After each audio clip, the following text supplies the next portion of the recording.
I never thought sXXing my boyfriend on the edge of an abandoned swimming pool would end with the floor collapsing beneath us and security catching us injured and humiliated, but here we are. I'm a 27-year-old high school teacher in Seattle, and this is the story of how one night of urban exploration turned into a painful lesson about structural integrity, trespassing laws, and the importance of choosing appropriate places for intimacy. Adam and I had been together for 2 years when this happened, and those 2 years had been mostly wonderful with just the occasional friction about our different approaches to risk and adventure. We met through a mutual friend's dinner party where we ended up sitting next to each other and talking for hours about everything from our careers to our favorite books to our travel dreams. He's an emergency room physician, which means he deals with high-stress situations and irregular hours constantly, and I teach English literature at a public high school, which comes with its own set of stresses and demands. We understood each other's professional pressures and supported each other through the difficult parts of our respective jobs, and that foundation of mutual understanding and respect made our relationship feel solid and mature. One thing about Adam that both attracted and occasionally worried me was his interest in urban exploration. He loved finding abandoned buildings and forgotten spaces, photographing them and documenting the decay and the stories these places held. He'd show me his photos and tell me the histories he'd researched about various locations, and I found his passion interesting even though I'd never particularly wanted to join him on these expeditions. I'm naturally more cautious and rule-following, comfortable with conventional activities, and nervous about trespassing or putting myself in potentially unsafe situations. But Adam would periodically suggest that I come with him to see these places firsthand, saying the photos couldn't capture the real atmosphere and experience of being in these spaces. That particular Saturday night in early October, Adam had been talking all week about this abandoned swimming pool complex he'd found on the outskirts of Seattle. It had been a community recreation center back in the 70s and 80s, he explained, but had closed down in the 90s due to budget cuts and had been sitting empty ever since. He'd driven by it and done some research, and he was convinced it would be an incredible location to explore and photograph.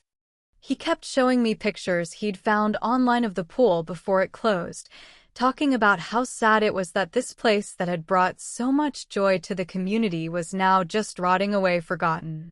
Finally, on Saturday, he asked directly if I'd come with him to see it that night, and after some hesitation I agreed. Partly because I was curious and partly because I wanted to share this interest of his and show I could be adventurous despite my natural caution. We left around 9 p.m. when it was fully dark, driving out to the suburban area where the pool complex was located.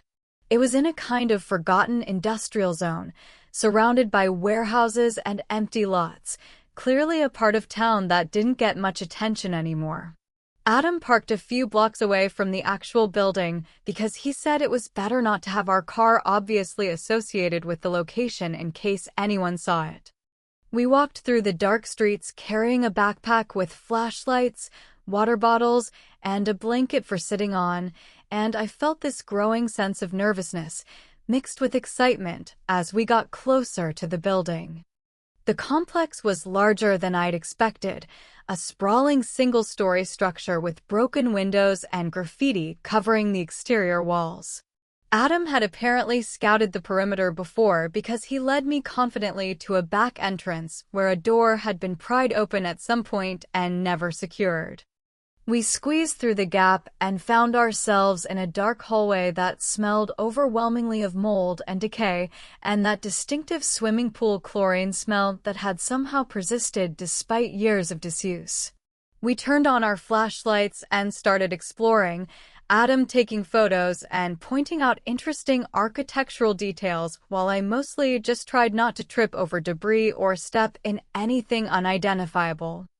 The main pool room was simultaneously beautiful and eerie, exactly the kind of space that explained Adam's fascination with urban exploration. It was a large indoor pool with high ceilings and skylights, moonlight streaming through the broken glass above and illuminating the empty pool basin below. The walls were covered in elaborate graffiti art, some of it genuinely talented and striking, transforming the decay into something almost artistic. The diving boards were still there, rusted and bent but recognizable, and you could almost hear the echoes of children's laughter and splashing water that must have filled this space decades ago. We spent maybe 30 minutes just walking around and exploring, Adam taking photos from different angles while I examined the graffiti and tried to imagine what this place had been like in its heyday. Eventually, we spread the blanket on the edge of the pool, right on that raised border that would have been where people sat with their feet dangling in the water. We sat down close together, and I found myself actually enjoying this experience more than I'd expected, understanding better why Adam found these places so compelling and meaningful. The conversation shifted from historical speculation to more personal topics, Adam talking about his week at the hospital and some particularly difficult cases he'd dealt with, me sharing about my students and some of the challenges I was facing with my advanced placement classes. The intimacy of being alone in this strange abandoned space made the conversation feel deeper and more vulnerable than it might have in a normal setting. At some point, Adam put his arm around me and pulled me close, and we started kissing, gently at first, but with increasing intensity as we responded to each other and to the charged atmosphere of the location. We moved from sitting to lying down on the blanket, both of us becoming more physical and intimate despite the hard tile floor beneath us and the musty smell of decay all around us. There was something about being in this forbidden space, about the risk of being caught, about the strangeness of the setting, that made everything feel more intense and exciting than it would have in the safety and comfort of one of our apartments. We were so focused on each other that we stopped paying attention to our surroundings, stopped thinking about where we were or why we maybe shouldn't be doing this here. I should have noticed that the tiles we were lying on felt slightly unstable, that there was some give to them that suggested the substrate beneath wasn't solid anymore. I should have remembered that Adam had mentioned water damage being a major issue in abandoned pools, that decades of moisture and neglect can compromise structural integrity in ways that aren't always visible. But I wasn't thinking about any of that, too caught up in the moment to exercise the caution that would have kept us safe. Without any warning except maybe a slight creaking sound that we didn't register consciously, the tiles beneath us suddenly gave way. It wasn't a complete collapse, but a significant breaking and sinking, like the floor had turned into a trap door that opened beneath our weight. We both fell maybe 2 feet, not into the pool itself, but into a gap that had opened up where the pool edging had separated from the underlying structure. I felt a sharp pain in my elbow as I hit something hard, heard Adam yell as his knee connected with broken tile, and then we were just lying there in shock trying to process what had just happened. Water that had been trapped in the damaged floor space beneath the tiles came rushing up around us, cold and disgusting and probably full of bacteria and mold and who knows what else.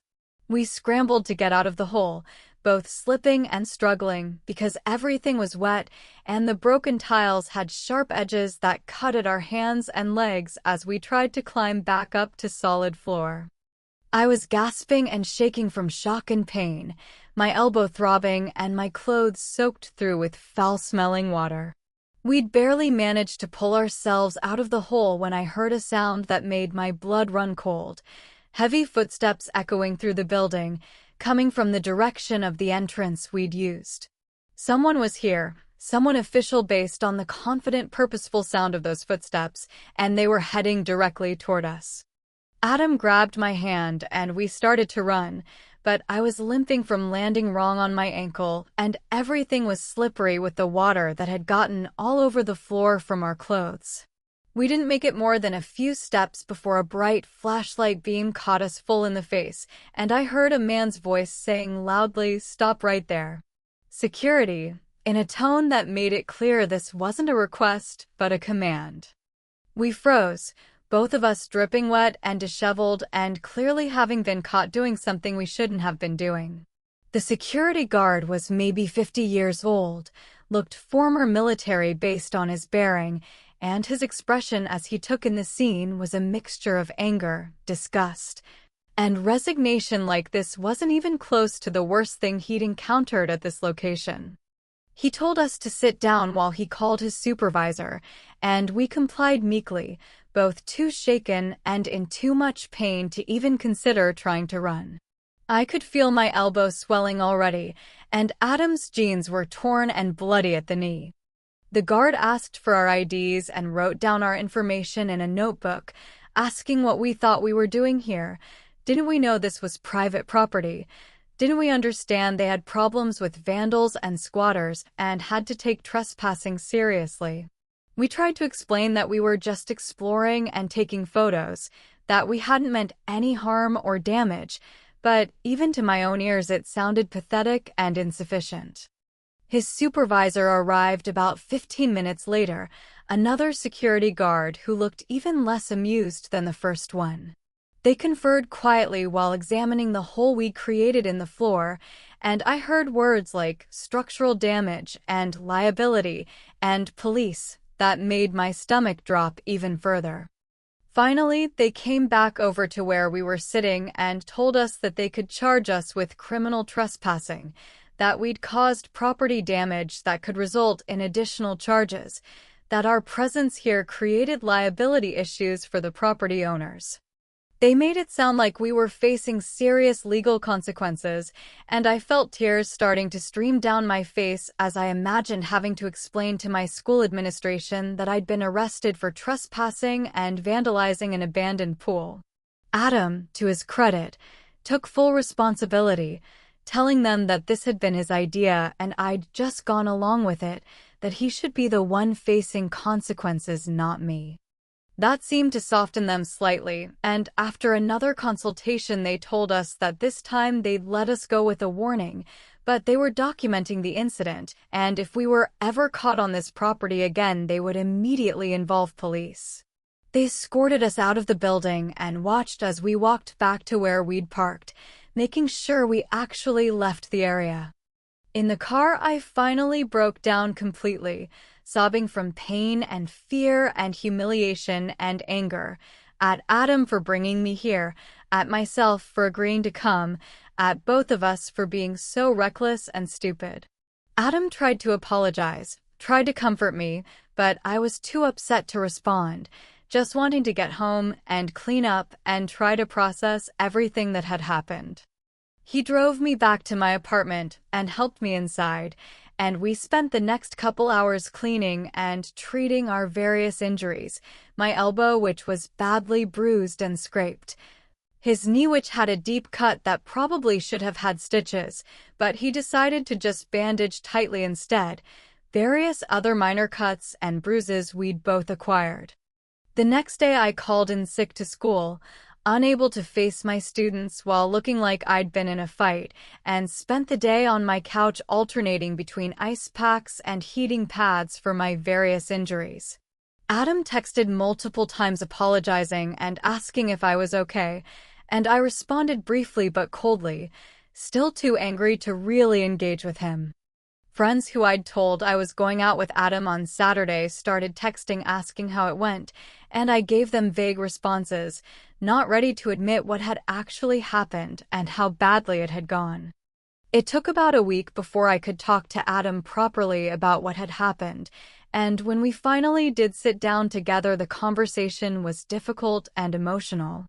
I told him how scared I'd been when the floor collapsed, how humiliated I felt being caught by security, how worried I was about potential legal consequences even though the guards had let us go. I explained that I'd only agreed to come because I was trying to share his interests and be supportive, but that I couldn't keep putting myself in these kinds of risky situations just to make him happy. Adam acknowledged that he'd been selfish and reckless, that he'd gotten so used to these urban exploration adventures that he'd stopped properly assessing risks, that he should have never brought me to a location where floors could collapse or security was actively patrolling. We talked about whether we could move forward together given our different comfort levels with risk and adventure, whether this fundamental difference in our personalities was something we could navigate or whether it would keep causing problems. Ultimately, we decided we wanted to stay together, but that required Adam being more respectful of my boundaries and me being more honest about when I was uncomfortable rather than just going along to be agreeable. It required both of us acknowledging that some of Adam's activities weren't appropriate to share with me, and that was okay. He could continue his urban exploration, but needed to do it with friends who actually enjoyed that hobby rather than dragging me along. Several months later, I can look back on the abandoned pool incident with less raw emotion, though I still feel a flutter of anxiety when I think about the floor collapsing beneath us or the security guard's flashlight finding us.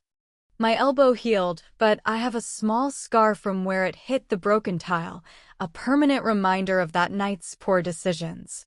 Adam and I are still together and in many ways stronger for having worked through this challenge, but I haven't been to any abandoned buildings since and have no plans to start. I've learned that supporting your partner doesn't mean abandoning your own judgment or ignoring your instincts about safety, and that some adventures really aren't worth the potential cost.